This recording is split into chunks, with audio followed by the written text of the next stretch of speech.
and streamline building services. And we'll do a 1-minute response, and Ray will begin with you.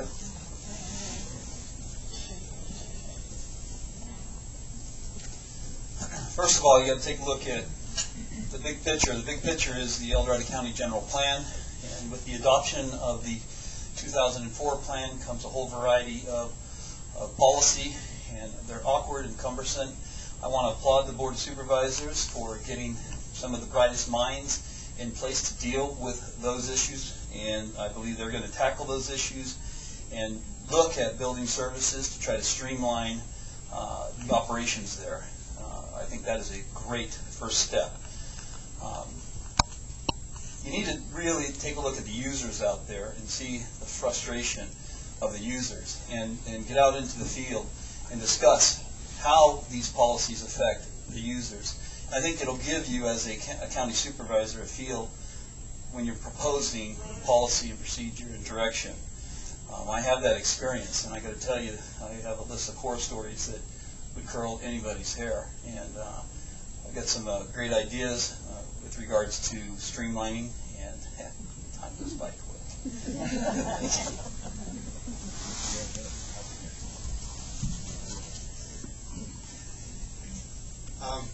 Some ideas that I've had for quite a while in streamlining the building department is I would like to see us, to help get the costs in line, possibility of coming up with a plan where potential builders could go to the county and have a pre-approved plan that they liked it, that has already been studied and engineered by the county, so that you don't have to have quite as much expense and time delayed in getting these building permits approved.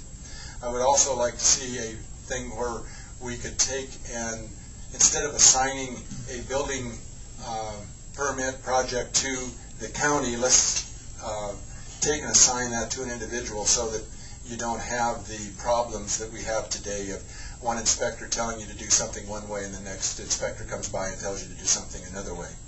I'd like to see us continue to work on trying to get the public to get a stop sign.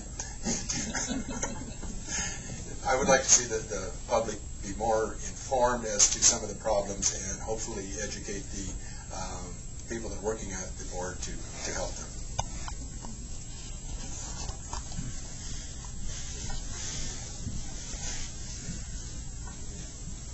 I know the building and planning is one of the big issues that's going on in the county and stuff. What I'd like to do is bring it back the way it used to be, where building and planning were two separate departments. I think it ran very, very efficiently and very, very well. I think that's what we need to look into. Also, I think if we do hire somebody, a CEO or CAO, to run that department, it's better make sure that that person is very qualified and knows what rural area means. I think that's one of the biggest problems we have. We need to hire somebody that's got rural background. And if that takes, if we have to look outside the area to do that, then we need to.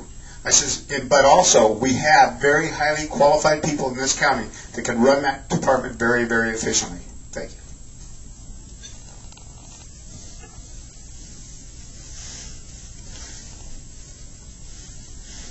Building services is in a mess right now. Anyone who's ever had to deal with it in the last few years would recognize that.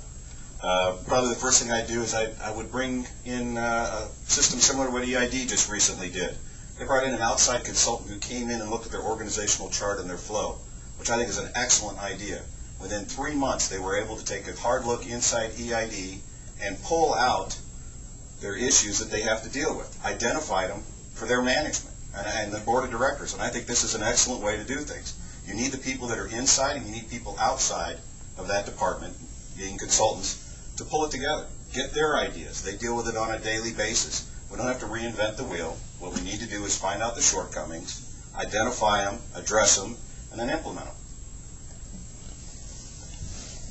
County has already hired a consultant, David Storer, who's doing an excellent job of assistant CAO. He's come up with some great ideas for the planning department, for the building department, for all departments. And there's so many ideas out there that all the departments need to look at their budgets and streamline them, and they can do that. There are ways to streamline the budgets rather than throwing out the services. So it needs to be streamlined. I think I think David's doing an excellent job of making things clear, and we're going to get some straighten out regulations and make them clear to everybody so everybody can carry them out the same way. You don't get a different answer from a different person every time you go. So I think this kind of service is going to be very invaluable, and we'll need to be streamlining that process.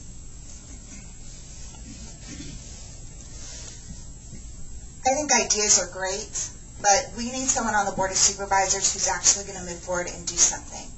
And that's why I applied for an appointment to be on the Economic Development Advisory Commission when the County Board of Supervisors asked for people almost 2 years ago.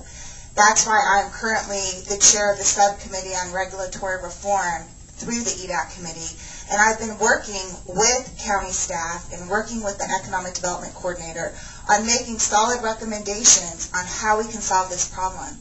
When I got on the committee and I was the chair, I spent hours meeting with people, business leaders, going and meeting with the CEOs of the chambers in our county, talking about what can we do to solve this problem. I took that information back, and I am now leading the charge to try and get regulatory reform done in this county. That's what I'll do as a supervisor. Ideas are great, but we need someone who's going to put those ideas in motion and bring in results, and that's what I will do as a supervisor.